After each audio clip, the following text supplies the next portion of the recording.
اردو شاعری کے موجودہ منظرنامے کو جن شعراء نے خاص طور سے روشن کیا ہے ان میں ایک اہم نام رؤف رضا کا ہے۔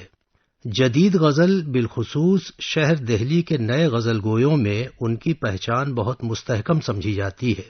یہ امر باعث افسوس ہے کہ 2016 میں رؤف رضا 62 برس کی عمر میں اس دنیائے فانی سے رخصت ہو گئے۔ اس طرح دہلی کا ادبی حلقہ ایک ایسے شاعر سے محروم ہو گیا جس کی شاعرانہ لیاقت اور تخلیقی اپج نے بہت جلد لوگوں کو اپنی طرف متوجہ کر لیا تھا۔ آج رؤف رضا ہمارے درمیان میں نہیں ہے، لیکن خوشی کی بات ہے کہ ان کا دوسرا مجموعہ کلام یہ شاعری ہے کہ نام سے ابھی حال میں منظر عام پر آ کر اہل ذوق کی توجہ کا مرکز بنا ہوا ہے۔ اس مجموعے کو رؤف رضا کے ایک ہونہار اور سعادت مند شاگرد تسلیم دانش نے مرتب کیا ہے۔ اس میں کل 108 غزلیں اور 9 نظمیں شامل ہیں۔ مجموعے میں شامل کلام سے پہلے کچھ اہم اصحاب قلم کی ایسی تحریریں بھی شامل کر لی گئی ہیں جن کی حیثیت بذات خود بہت مسلم ہے۔ انہوں نے رؤف رضا کی تخلیقی شخصیت کے مختلف گوشوں کو بڑی خوبی سے روشن کیا ہے۔ ان میں جوگیندر پال، بشیر بدر، فرحت احساس اور اقبال اشہر خاص طور سے قابل ذکر ہیں۔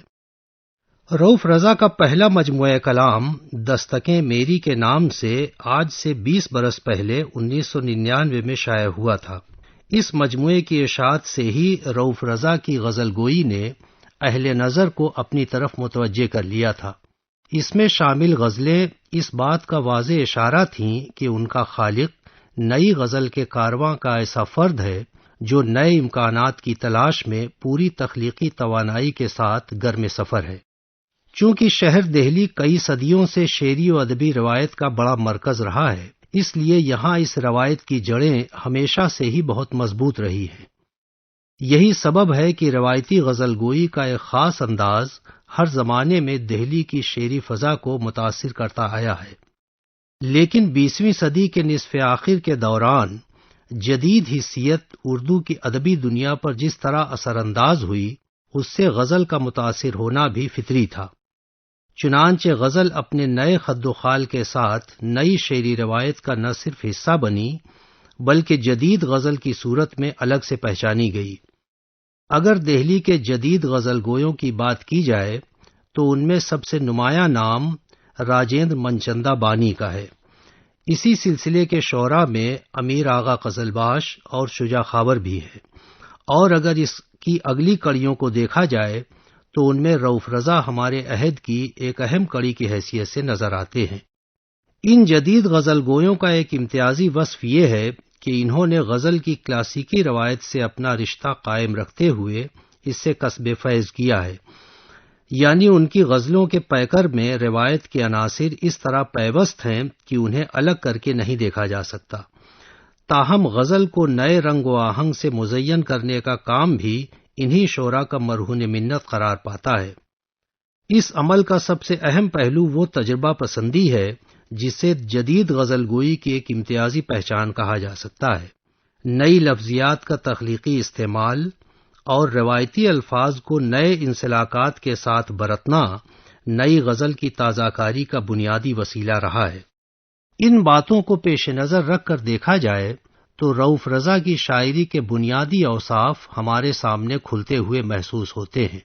مثال کے طور پر یہ اشعار ملاحظہ کریں: اب یہ پتھرائی ہوئی آنکھیں لیے پھرتے رہو، میں نے کب تم سے کہا تھا مجھے اتنا دیکھو، ختم ہوتا نہیں پھولوں کا سفر، روز ایک شاخ ہلا دیتا ہوں، جو اڑ رہی ہے تمہارے قدموں کی دل لگی سے، وہ ریت آنکھوں میں بھر رہا ہوں یہ شاعری ہے، روشنی ہونے لگی ہے مجھ میں، کوئی شے ٹوٹ رہی ہے مجھ میں، بھیگے لفظوں کی ضرورت کیا تھی، ایسی کیا آگ لگی ہے مجھ میں، اسی امید پہ گرداب میں نہاتے رہے، تم آؤ گے ہمیں غرقاب دیکھنے کے لیے۔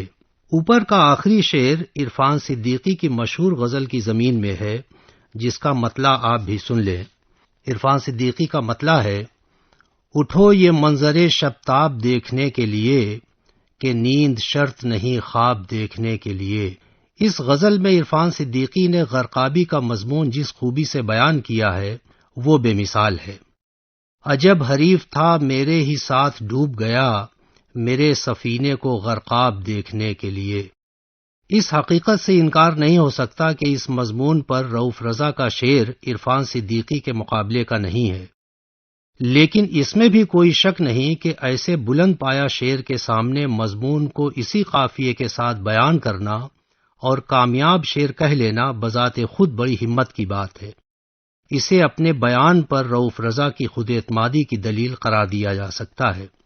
نئی غزل کی حیثیت کا ایک خاص پہلو عشقیہ واردات کی ہلکی مغموم فضا اور لہجے کے دھیمے پن کی صورت میں ظاہر ہوا ہے۔ اس کی سب سے نمایاں مثال ناصر کاظمی کے غزلوں میں نظر آتی ہے۔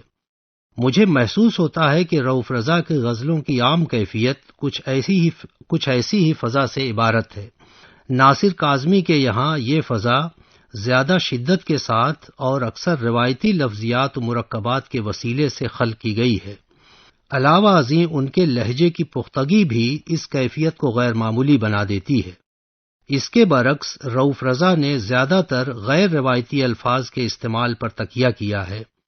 ان کے یہاں فارسی مرکبات بھی بہت کم لائے گئے ہیں۔ انہوں نے عشقیہ مضامین کو بھی بسا اوقات ایسے پہلوؤں کے ساتھ برتا ہے کہ ان میں جدید زمانے کی فکری اور نفسیاتی صورتحال کو محسوس کیا جا سکتا ہے۔ کچھ اشعار ملاحظہ کیجیے۔ کھیل ہی کھیل میں ایک جسم بنا بیٹھا ہوں اور اس جسم سے امید لگا بیٹھا ہوں، موسم برگ و ثمر آ کے چلے جائیں گے، میں یہاں گوشہ امکان میں چھپا بیٹھا ہوں۔ کوئی حسین بہانہ بنا کے سو جاؤ، ستاروں جاؤ کہیں اور جا کے سو جاؤ، کہانیاں تھیں وہ راتیں کہانیاں تھیں وہ لوگ، چراغ گل کرو اور بجھ بجھا کے سو جاؤ۔ میں کوئی عشق پہ رونے کے لیے آیا تھا، میں تو اس دشت کے پرسے کے لیے آیا تھا، وہ جو آئے تھے مجھے چھوڑنے آئے تھے یہاں، وہ جو آئے تھے مجھے چھوڑنے آئے تھے یہاں، میں جو آیا تھا بچھڑنے کے لیے آیا تھا۔ تیری مرضی ہے تو دنیا بھی قبول، تیری مرضی ہے تو دنیا بھی قبول، ورنہ یہ دل سے اتاری ہوئی ہے۔ وہ یہ کہتے ہیں صدا ہو تو تمہارے جیسی، اس کا مطلب تو یہی ہے کہ پکارے جاؤ۔ رؤف رضا کی غزلوں کا یہی لہجہ انہیں اپنے معاصرین میں منفرد پہچان عطا کرتا ہے۔ اس لہجے میں ایک بات اور بھی محسوس ہوتی ہے، اسے سرمستی اور سرشاری کی کیفیت سے تعبیر کرنا مناسب معلوم ہوتا ہے۔ یہ کیفیت عام طور سے شدید تاثیر کے حامل اشعار میں دیکھی جاتی ہے، لیکن اس کے لیے شاعر کے تخلیقی مزاج کو بھی بڑا دخل ہوتا ہے۔ رؤف رضا کی شخصیت میں یہ صفت میں نے ذاتی طور پر محسوس کی ہے۔ اس صفت کے حامل اشعار سنتے ہوئے ہم ایک عجیب جذب کی کیفیت سے ہمکنار ہوتے ہیں۔ میرا خیال ہے کہ رؤف رضا کے بہت سے اشعار سن کر اس کیفیت کو ضرور محسوس کیا جا سکتا ہے۔ جیسا شروع میں کہا گیا، رؤف رضا کا یہ مجموعہ ان کے تخلیقی سفر کی دوسری منزل ہے۔ اس میں ان کی غزلیں اس بات کا صاف پتہ دیتی ہیں کہ پہلے مجموعے کے بعد ان کا کلام مزید پختگی کی طرف مائل رہا ہے۔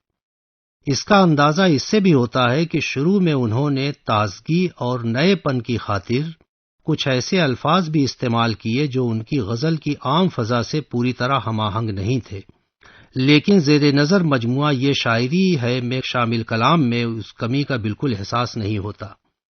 تاہم یہاں بھی یہ بات واضح صورت میں دیکھی جا سکتی ہے کہ رؤف رضا کا میلان خالص روایتی طرز بیان سے شعوری طور پر گریز کا رہا ہے۔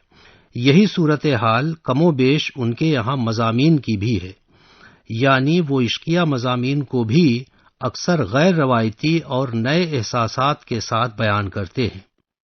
علاوہ ازیں نئے زمانے کی پیچیدگیوں اور انسانی وجود کی الجھنوں کو ان کی غزلوں میں بالواسطہ طور پر بڑی خوبی کے ساتھ ظاہر کیا گیا ہے۔ یہ میری روح سیاہ رات میں نکلی ہے کہاں، بدن عشق سے آگے کوئی بستی ہے کہاں، مجھے سکون ہی سکون ہے یہاں نہ آئے کوئی، خدا نہ خواستہ زنجیر ٹوٹ جائے کوئی، اچھے خوابوں کے نمونے ہوں تو دکھلاؤ مجھے، صرف آرام کی خاطر تو میں سونے کا نہیں، اب خواب خسارے پہ بسر کرنے لگا ہوں، ایک تیری تمنا پہ گزارا نہیں ہوتا، سوائے فاصلہ رکھتے سفر میں کچھ بھی نہیں، جو مڑ کے دیکھ رہا ہوں تو گھر میں کچھ بھی نہیں۔ نئی اردو غزل کو ایسے اشعار عطا کرنے والے رؤف رضا آج ہمارے اجتماعی حافظے کا ایسا حصہ بن گئے ہیں جن کے تخلیقی نقوش اپنی آب و تاب کے ساتھ تادیر روشن رہیں گے۔ اس کتاب کی اشاعت کے لیے اس کے مرتب اور ناشر خاص طور سے قابل مبارکباد ہیں۔